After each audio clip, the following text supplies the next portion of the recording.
Today's guest on the podcast is the man, the myth, the legend, Mike Bergner, Coach B, as known in the CrossFit world, the weightlifting world. He is a level 5 weightlifting coach, and he has been coaching for over 50 years. I came across Coach Bergner back in 1997 when he was the head coach of my Junior Worlds weightlifting team, and got to know him that way. Fast forward 20-something years, and I ran into him at the CrossFit Games with my daughter. And of course, he's been involved in CrossFit weightlifting since about 2005, and I had, of course, seen him online, but to see him in person was fun, and I said, well, you have to be on my podcast, and so here he is. I hope you all enjoyed this episode with the legendary Coach Mike Burgener. Welcome to the Same 24 Hours podcast with Meredith Atwood. We all have the same 24 hours each day, and it's what we do with those hours that makes all the difference between our health, happiness, and success.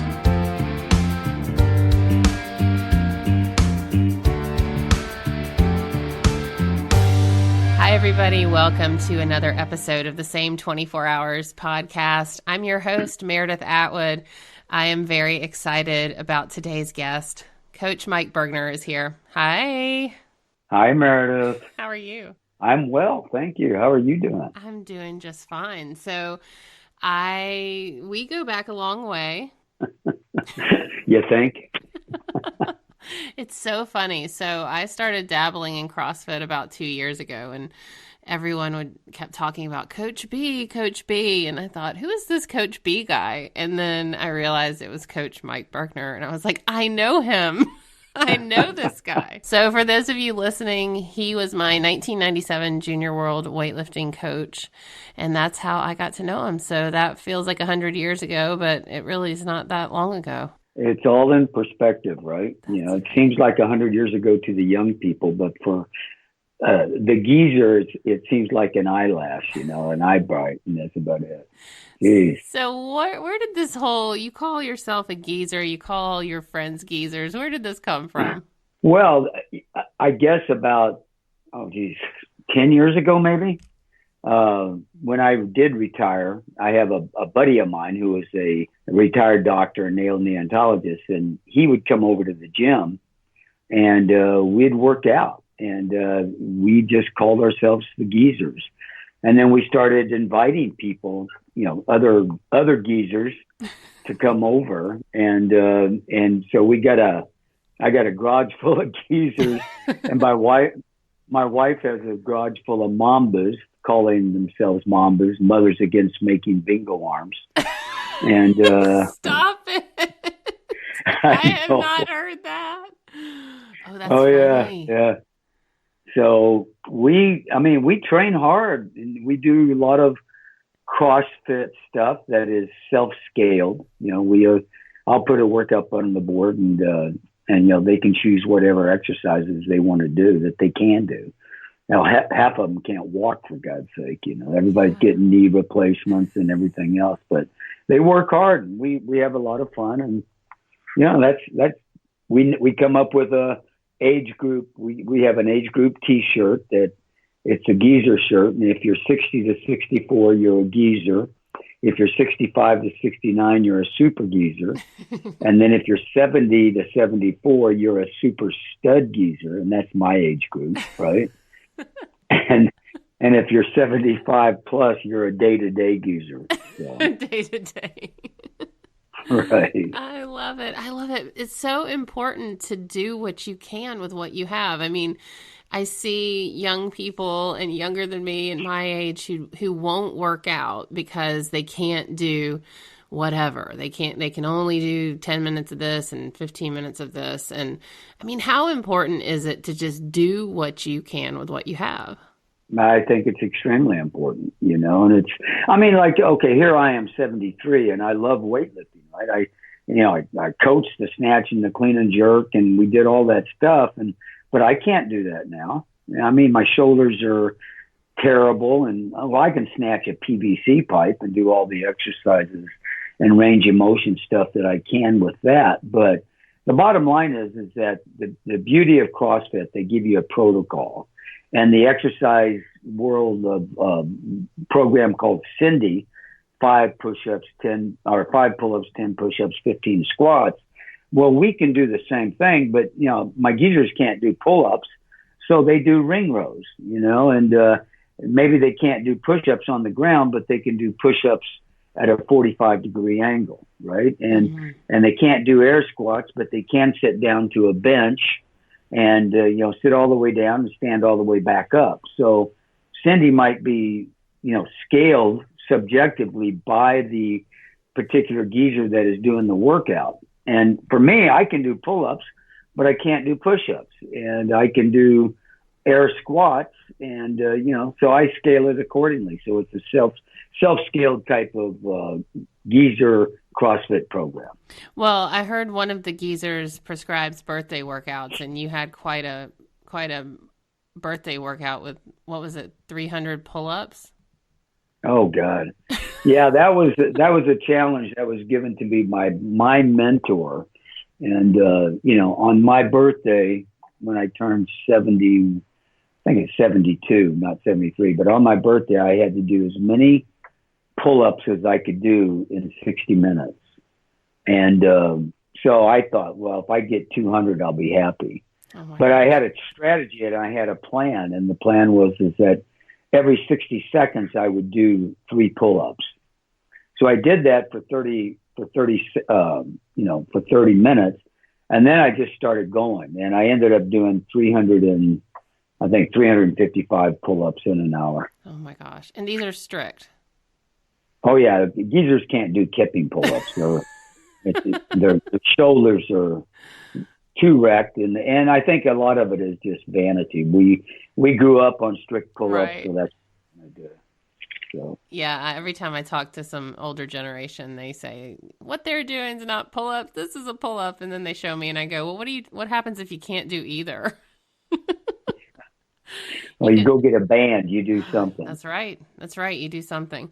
So you've been coaching for over 50 years. How did you find the sport of Olympic weightlifting? Like you started weightlifting before it was cool. I started weightlifting before it was cool. We can arguably say it was always cool, but CrossFit kind of brought the coolness factor up a little bit. But how did you find Olympic weightlifting 50 years ago? Well, that's an interesting story, but I grew up in a coal mining town, in an agricultural town in Southern Illinois called Marion, Illinois. And my dad, was vehemently against lifting weights because in his generation, weightlifting was about bodybuilding and it was about becoming stiff, and muscle bound. And that was his fear. And so hard work was his choice for me to get stronger. So I had to bale hay and shovel cow shit and everything else like that. And but when I went to Notre Dame to play football, Ara Parsegian wanted me to gain some weight, so he took me down to a gym on campus that was self-funded by a Catholic priest by the name of Father Lang. And Father Lang was a Olympic weightlifting guy. And he was a strength guy, but he really loved at that time, he loved the clean and press, the snatch, and the clean and jerk. We had 3 Olympic lifts. And so basically I went from 165 pound defensive back to 182 pound defensive back. It got stronger, got faster, and it was all through Olympic style weightlifting. Wow. So, and that's the way it started. And then, then during the off season, there were several of us. There was like 10 or 15 students at Notre Dame. I was the only football athlete, and we formed a weightlifting team. And we used to travel around the Midwest competing, in the clean and press, the snatch, and the clean and jerk. So that's basically what happened. I was just going to say, when there were 3 lifts, was the clean and press first, and then you snatched, and then you clean and jerk? Oh, that's funny. Yes. Yeah, the clean and press was first, we'd snatch, and then we'd clean and jerk. And it was amazing because we would, back in that day, you'd weigh in just like they do today. But, I've had weigh-in times at 12 o'clock, and I didn't finish my weightlifting until midnight. Oh, no. Yeah, it was crazy because, I mean, and if you set an American record, they'd bring out another scale to weigh the barbell to make sure that it was the proper weight. Oh, and then gosh. A lot of times they might even weigh you again to make sure you were in the weight class. You had to weigh after you lifted. Yeah, well, if you set an American record or, some kind of a record where they had to verify it. And, yeah. I mean, if it was a meet record or a state record, then that didn't count. But if it was a national record, then, they'd weigh the barbell and weigh you. And remember, back then, you couldn't drop the barbell. You had to bring it down.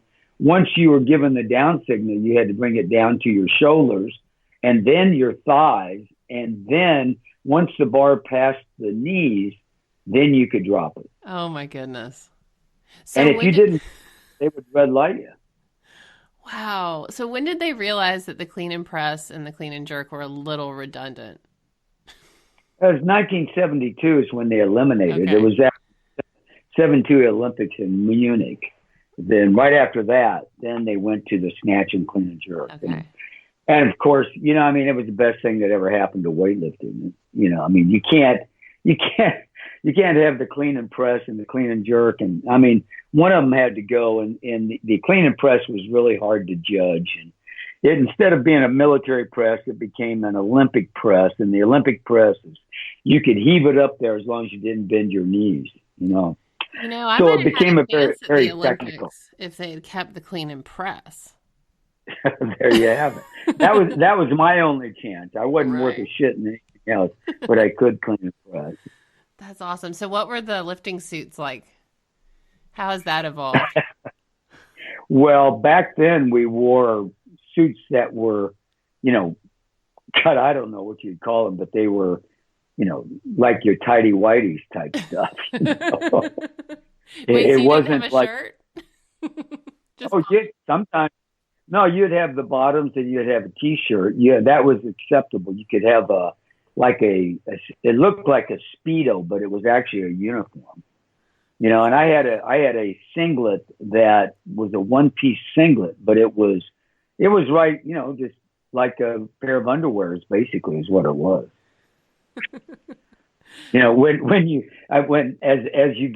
As the women came involved in the sport, they'd wear the most scandalous, outfits that there were, but anyway, today it's much different. They wear more like wrestling singlets today than they do. Yeah, I don't think there may be one or two athletes that still wear that, that bathing suit type of singlet, but I don't see very many of them. I was horrified when I started lifting. I started in like 94. I want to say I was 13. And we were going to my first meet, which was just a clean and jerk competition. And my coach, Michael Cohen, handed me the outfit. He's like, here. And this was the morning of.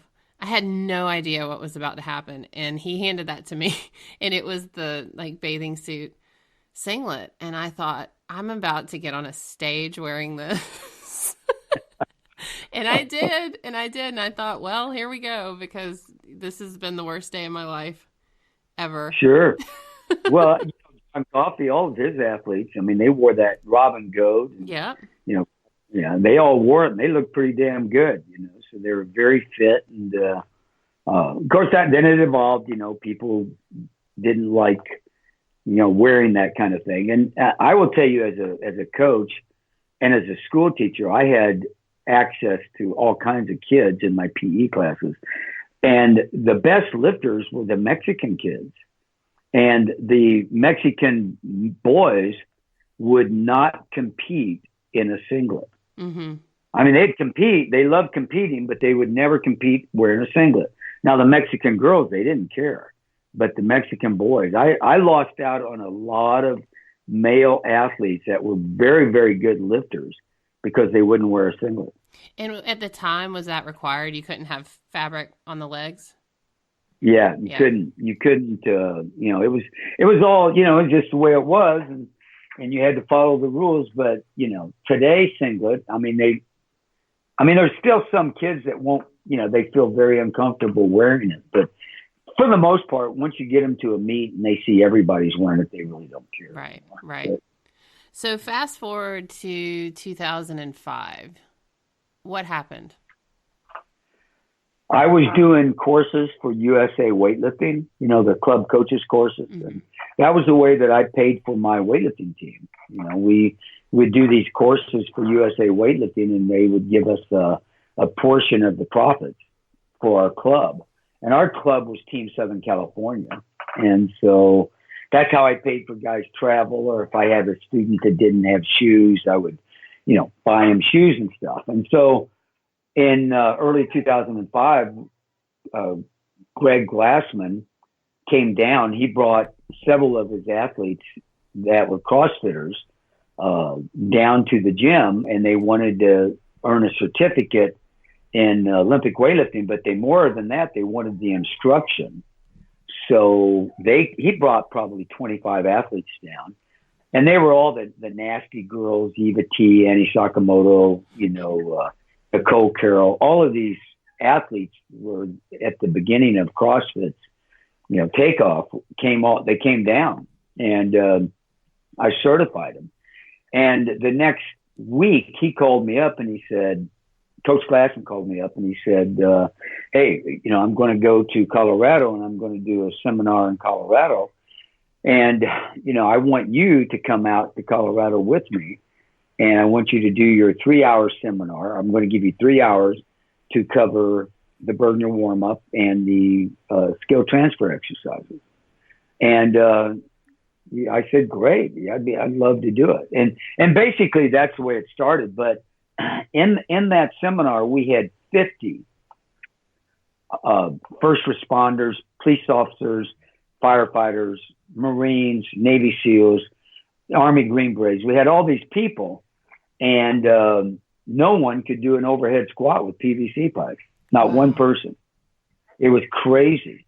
And so that's basically how it started. But what's interesting is that the guy that hosted the seminar charged these athletes charged them $500 to take the course, and there was 50 of them. So the guy made $25,000, and he paid Coach Glassman, I think it was $8,000. And so at that point, Glassman said, wait a minute, there's an opportunity here to make some money and to get the CrossFit word out on the block, because people were really hungry for information and a new way of, fitness. And weightlifting was good, bodybuilding was good, but putting all of that together in a time component and a randomly varied component, it just took off like wildfire. And so he started hosting seminars up in his area, Santa Cruz, once a month. And he asked me if I wanted to be part of it. So once a month he would bring me up, and there would be there might be 100, 25 to 50 to 75 people taking this course, and they all paid $1,000 to take the course. So the thing just took off, and I'd go up there once a month, and he'd pay me very, very well. But then after a year, he said, these 3-day seminars are too long, and we want to go to 2-day seminars. So we're going to cut you subject matter experts from the original seminar, but you're going to do your own seminars, and you're going to organize them, and we're going to take a portion of your profits, but we're really going to advertise these things for you. And that was in 2007, I believe, at that point. And it just freaking took off. And so, for 10 years, 2007, 2018 or so, I was pretty much the only show in town, and we did it. I mean, USA Weightlifting thought I was crazy. How can you do this, Burden? You're going to lose. It's not worth it. Anybody that does 30 snatches for time is crazy, and that was their take. And my reason for being involved in it is that I saw that CrossFit was going to be a way that we could get more people involved in Olympic style weightlifting. Yep. And, weightlifting didn't see it that way. They thought they were nuts. But lo and behold, look at what's happening. Oh my I mean, gosh. Yeah. now people are snatching 170 kilos for God's sake, and they're CrossFitters. Right. And you got, and we've taken a lot of CrossFitters and made them strictly into weightlifting, and that's the way it's taken off. It's just been amazing. It's all Coach Glassman, and I believe it's Phil Andrews as well. Mm-hmm. Phil Andrews is the CEO of weightlifting, and he sees the value of it, and he sees that, God, when we were involved, how many members did we have in USA Weightlifting? 3,000 maybe? Right. It's like 30,000, 40,000. Well, I always joke that when I was lifting, the American Open had like 200 lifters at some random Ramada Inn, and people would walk in and say, what are those people doing? And now, like, American Open has, days? days and days? And multiple platforms. Yeah. I mean, you're going to go up to Salt Lake City in December. They'll have 5 platforms going, and the qualifying totals for the American Open, I don't think they ever matched what you had to qualify to go to the Nationals, but it's pretty doggone close. It is close. I looked last year because I started dabbling again and thought maybe I'll try and go. And yeah, I mean, it was for the regular age groups. Yeah, it's huge. Yeah. I mean, Masters is obviously what I am now, if you can believe it. Of course you can. But yeah, and Nationals is, I think, for like my weight class, female, 80 kilo snatch, 100 kilo clean and jerk. I mean, phew. Yeah. Yeah. Well, and there again at the Nationals, I was in Memphis last year, and when the Nationals were going on, and they ran 3 platforms there. Mm-hmm. And it was it is so organized and absolutely on time. It's, CrossFit, the thing that CrossFit's brought to the table is organization. I mean, there's a method to their madness. And when you go to the CrossFit Games, honestly, there's no lagging of time. Everything runs exactly like it's scheduled, and weightlifting's doing the same thing now. There may have been, 2 or 3 minute lag in starting times from, in the Nationals weight classes, but not very many of them. I'm telling you, it's just crazy. So where did you very organized? Where did you come up with the Bergner Warm Up? What is this warm up, and how did you come up with it, and how old is this warm up? Oh God, this warm up is 1,000,000 years old. I mean, I started that warm up at Notre Dame. I did this warm up when I was, getting ready to lift weights as a weightlifter. I had this protocol that I followed when I lifted weights, and there were 10 exercises that I did with a PVC pipe or a light bar to get my shoulders loose and my hips loose and my ankles loose. And it was the Bergner warm up and the skill transfer exercises. And so when CrossFit came down, and they came down to my course, and I did the warm up. I didn't call it the Bergner warm up. We just did the warm up, and I took everybody through it, and they loved it. They thought, well, God, this thing is awesome. It's a great exercise. And what's the name of this exercise? and I'm going, hell, I don't know. I never called it a name. And so Sage was there with me, and she was only like 6 or 7 at the time, and she says, Daddy, why don't you call it the Bergner Warm Up? So that's what we did. So in 2005, we named that warm up, whatever that warm up was, we named it the Bergner Warm Up, and it just took off because in my mind, the Bergner Warm Up is the most important part of Olympic style weightlifting when you're trying to teach somebody how to properly lift weights. So I used it in my teaching at high school. I mean, I got into teaching in 1975, and I was a strength coach at 4 or 5 different high schools, and we always did that warm up as part of my PE classes. Mm-hmm. Well, I had some pretty good lifters. Yeah. So so that's how it got started. Well, I had the privilege of watching you teach a course at the CrossFit Games this year, and It was really awesome to have my daughter there. She's 10 and she's starting CrossFit. She's about a year and a half in and loves to lift weights. My husband and I said, we are not going to have a weightlifter.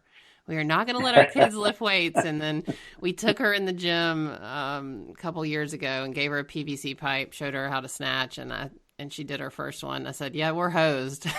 She's a lifter. Yeah. But it was great to watch you teach people to lift. You have an ability to teach in a way that I've never quite seen. It's so simplified.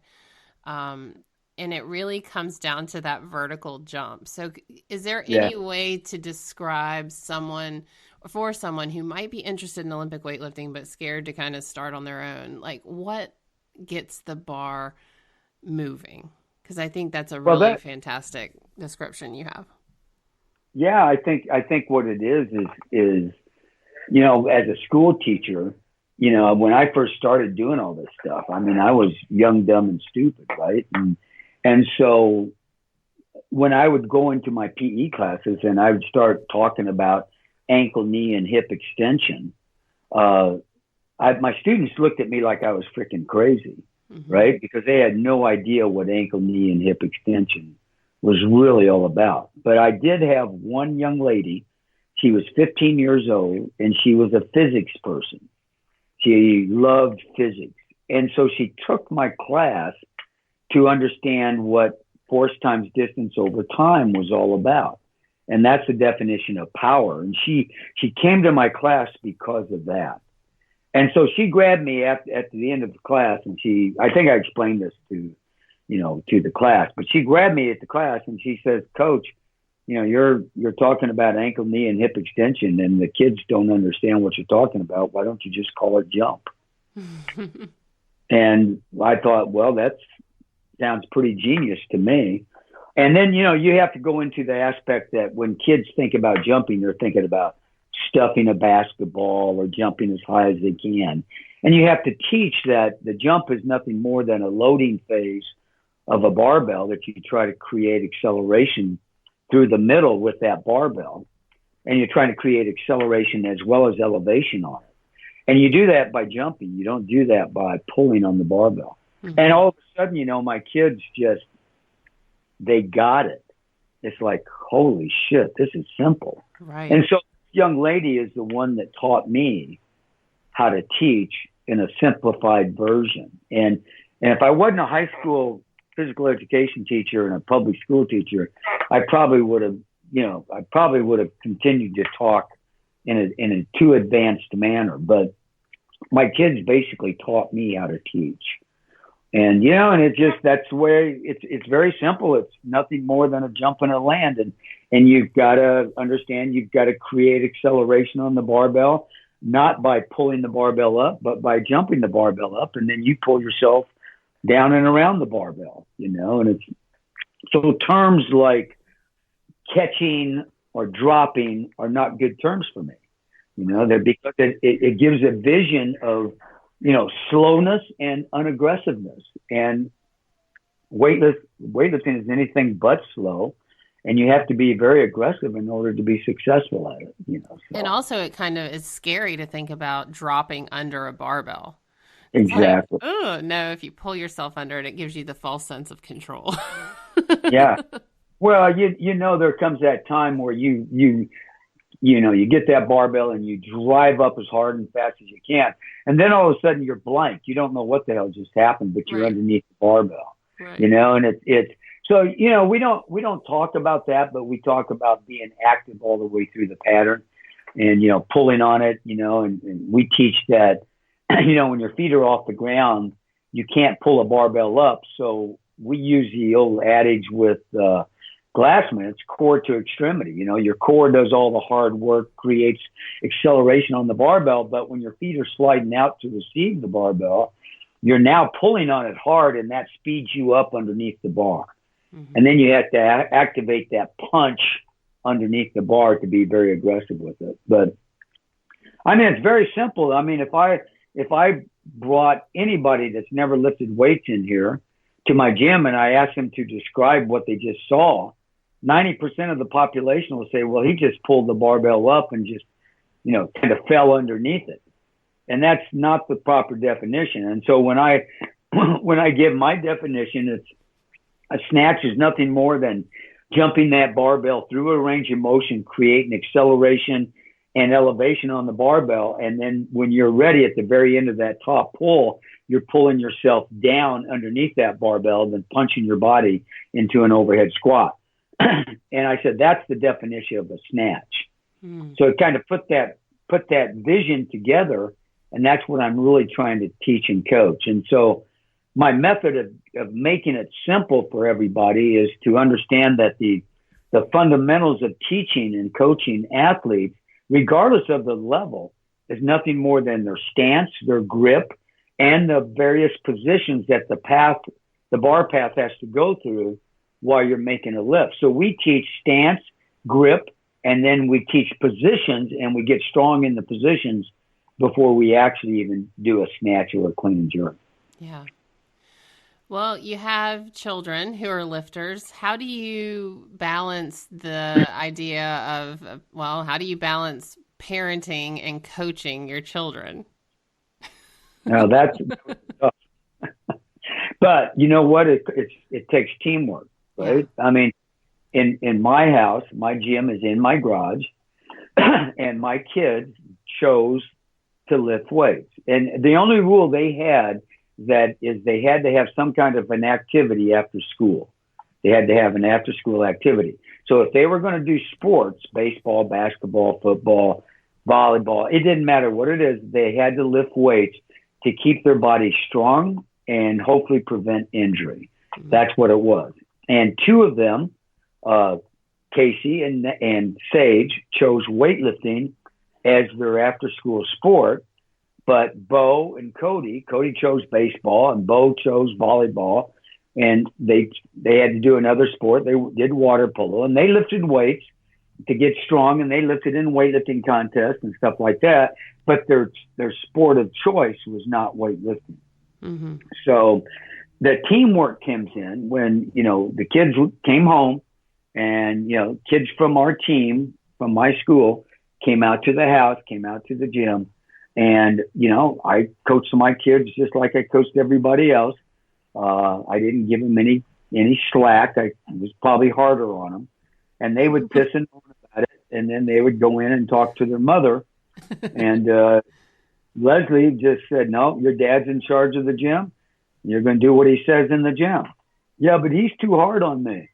Too bad. Get used to it, and that's what. But then at night, before we'd go to bed, we never talked in front of the kids. But then at night, before we go to bed, she'd probably chew my ass out for being too hard on me.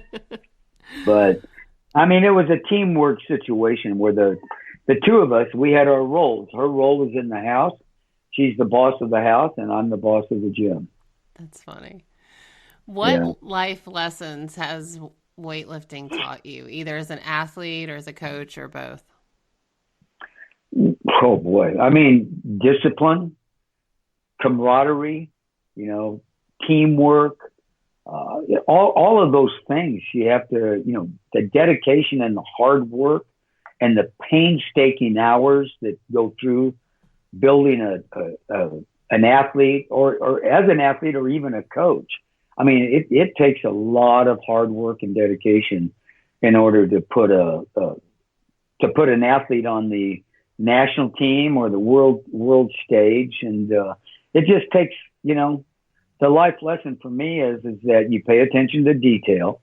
There's no small detail that shouldn't, they should all be covered. And then you do it and put it together in a simple fashion. And you develop a quality person and a quality athlete, and I think that can be with any sport or any phase of life. It takes a lot of hard work to build that lifestyle that you need, to be successful. Yeah. So what do you think about when people sort of say that they're too old or too whatever, fill in the blank, to try something new, to start a new sport, what are some of the tips you have for getting started in weightlifting at any age, at any phase in life?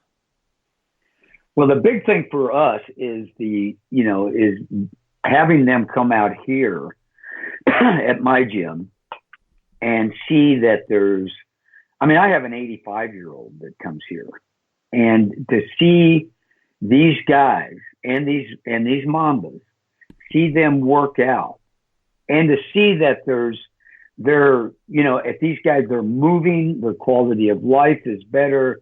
The questions that they ask me are very good questions about nutrition. And I don't sit up there and lecture them on nutrition or what exercises they do. Most of them that come up here are not beginners. They've been lifting weights. They've been some kind of fitness program, but 90% of them can do push-ups, and they can do, lat pull downs, or they can do dumbbell curls or whatever. And, I'll teach them proper technique with all the different exercises that they can do, but then we just put it together in a very unthreatening atmosphere. Mm-hmm. I think that's the biggest problem we get. As people come out here, they're afraid to come out here because they don't want to look like they're a fool. Right. But once they get out here and they see that, oh, geez, Bergner's not the asshole everybody says he is, But he's pretty caring, and golly, this is pretty good. So today we're doing 5, 10, and 15, and we're going to do as many rounds as we can in 20 minutes. Well, I can do that, and I just encourage them to count how many rounds they're doing, and then the next time try to beat those rounds.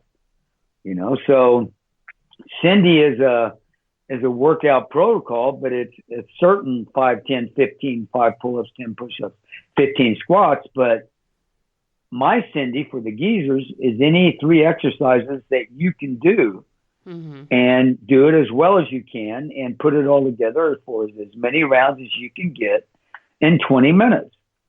And that the challenge is on them. And so the camaraderie of the geezers and the mambas is very, very strong. And I think that's why the geezers and the mambas want to come up here. The togetherness, the camaraderie, which I believe CrossFit brought to the table, is what people do now. And they feel very unthreatened by it. They feel very good about it. And if a guy wants to come up here and he doesn't want to do shift, that's okay.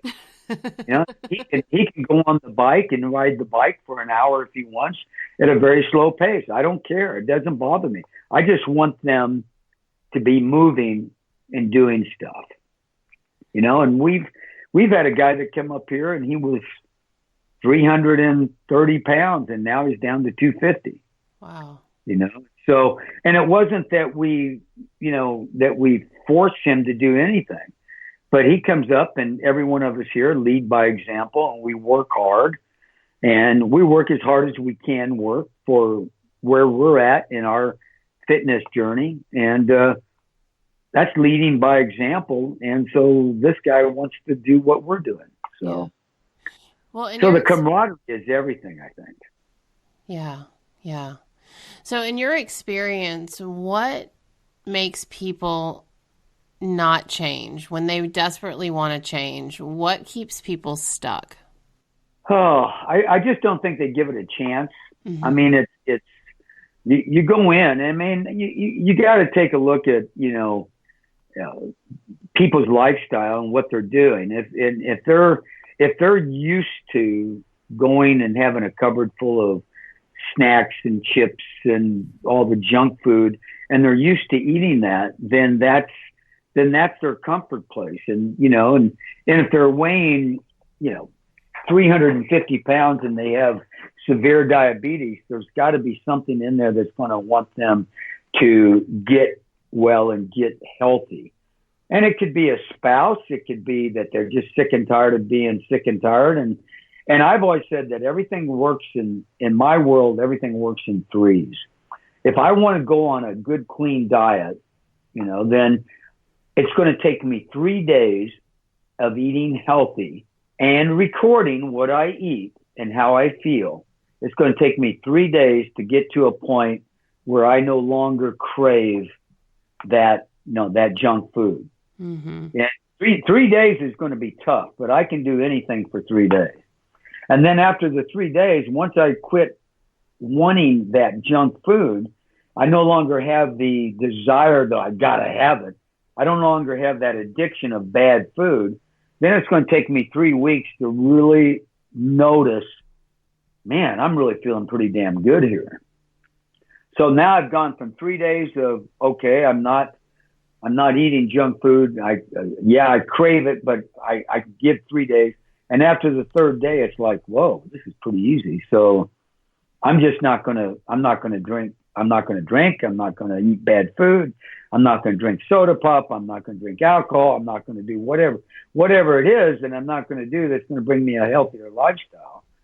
Then I've got 3 weeks and I'm going to start learning what's the best way for Coach B or Meredith to eat the right foods in order for them to get and achieve the goals that they want to achieve. And the biggest problem is understanding that the lifestyle has got to be sustainable. It can't be, okay, I'm not going to eat anything bad for the rest of my life. Well, we know that's not going to happen. Right. So you gotta train yourself to be sustainable. So the next 3 weeks are going to be in that period that I got to find something that's going to be sustainable. And then the 3 months after I've started, all of a sudden I look in the mirror and I'm going, whoa, man, I'm wearing 2 pant sizes smaller. And now Meredith is coming up to Coach B and saying, God, Coach B, you look like a stud. And guess what? I mean, that just fuels my want to do better, and I don't know. And then my lifestyle becomes sustainable. And then, after about 6 months, I'm understanding, well, you know what? I'm going to have today's going to be a pizza day. I'm going to go down and eat a pizza. Mm-hmm. And I can do that because then I feel shitty about it. And I'm going to come back and I'm going to get right back on my sustainable lifestyle. That's right. So it just takes that discipline. There's no magic to it. Basically, you just got to have the willpower to give me 3 days. Give me 3 days. Yeah. And if I can give you 3 days, then the addiction is not going to be there for me. I don't need to eat these potato chips. I don't need to drink this beer. I don't need to, whatever it is. I got 3 days. Now give me 3 weeks and let's start finding those foods that are going to work for you, in an organized pattern. So I like that. I like 3 days. That sounds good. Well, it gets to look forward to 3 days, 3 weeks, 3 months, and then you're on your journey. And it's like you're looking in the mirror and you're thinking, oh shit, I look pretty damn good, and then you start. We hold ourselves accountable too. I mean, 73. I go out in the garage and I take pictures of myself in my workout shorts. And I look at that and I hold myself accountable. I'm looking sloppy around the waist. I need to get some of that geezer skin working to get tighter, So I'll clean up my act a little bit, So I hold myself accountable by, taking pictures and, and I don't, God forbid, I don't show anybody those pictures. They'd scare them to death. But, at least in my world, it lets me hold myself accountable to make sure I'm doing things the right way. Yeah. So the most important question is, what's in that fanny pack that you're always wearing? Oh, it's a secret. I'd have to kill you. That's right. Yeah. I kind of believe that. You know how that fanny pack is 1,000,000 years old too. The same one. It's not the same one. Yeah. You have a bunch of different colors. No, I don't do that. I stick to, I like LL Bean's fanny packs, and so I've got 2 of them, but I only wear the one. So, and I wear the one because it's blue and orange is my favorite color. That's awesome.